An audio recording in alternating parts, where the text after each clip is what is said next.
Yeah, I guess Ryan had seen Russian Doll, and in creating that show, I based a lot of it on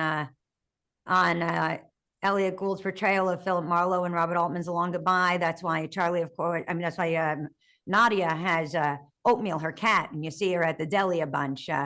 We started thinking about it, and we realized it couldn't be quite that. But what if? What if this same sort of Lady Philip Marlowe type was had a little bit more sun at her back?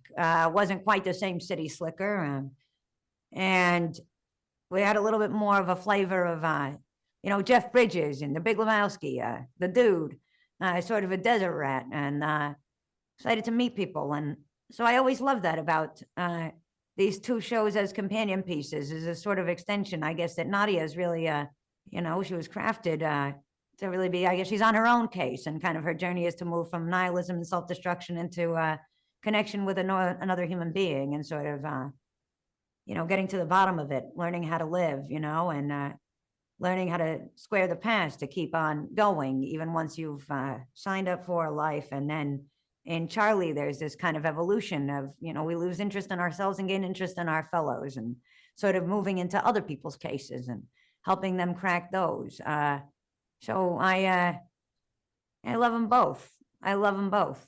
Well, I see you have a reunion with Melanie Lynskey and Clea DuVall in this season.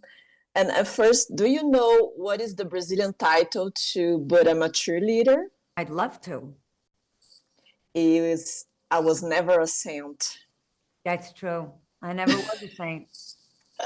Although I do feel like I Never Was a Saint would have been a movie that it would be more likely for me to act in.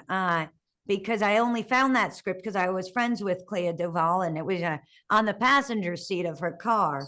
I was visiting her up in San Francisco, and as a New Yorker, I was very impressed with the way that she could drive up and down hills. So I looked down at my feet, terrified, and there was a script.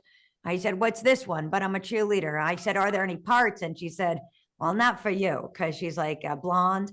And we went to meet up with Jamie Babbitt in New York, who tells the story of me ambling into the East Village place with a 2-day-old eyeliner and big hair and bell bottoms, and being like, "I think I'm your cheerleader." Took some convincing. I feel like had the name of the movie been I Am Not a Saint, it would have taken less work to get the part. Yeah, it would be made for you. Yeah, wouldn't you know? Yeah. And how was it to act with them again?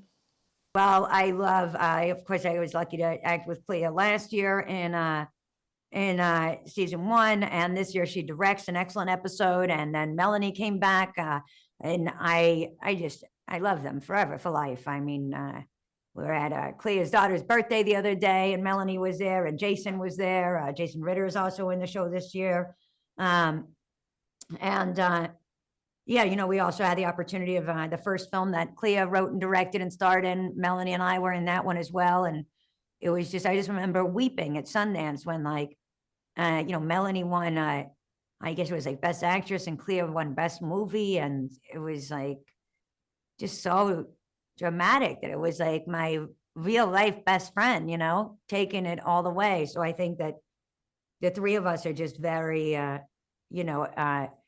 enmeshed in terms of really wanting to see each other win. And I love it that Clea is a filmmaker now, and I love Melanie is a mother and a rock star. I mean, there's just something very soothing about it, because certainly it was made clear to all three of us out the gate that we were a bit fringe. So I don't know that any of us were banking on working this long, or being able to sustain it. So I'm very grateful.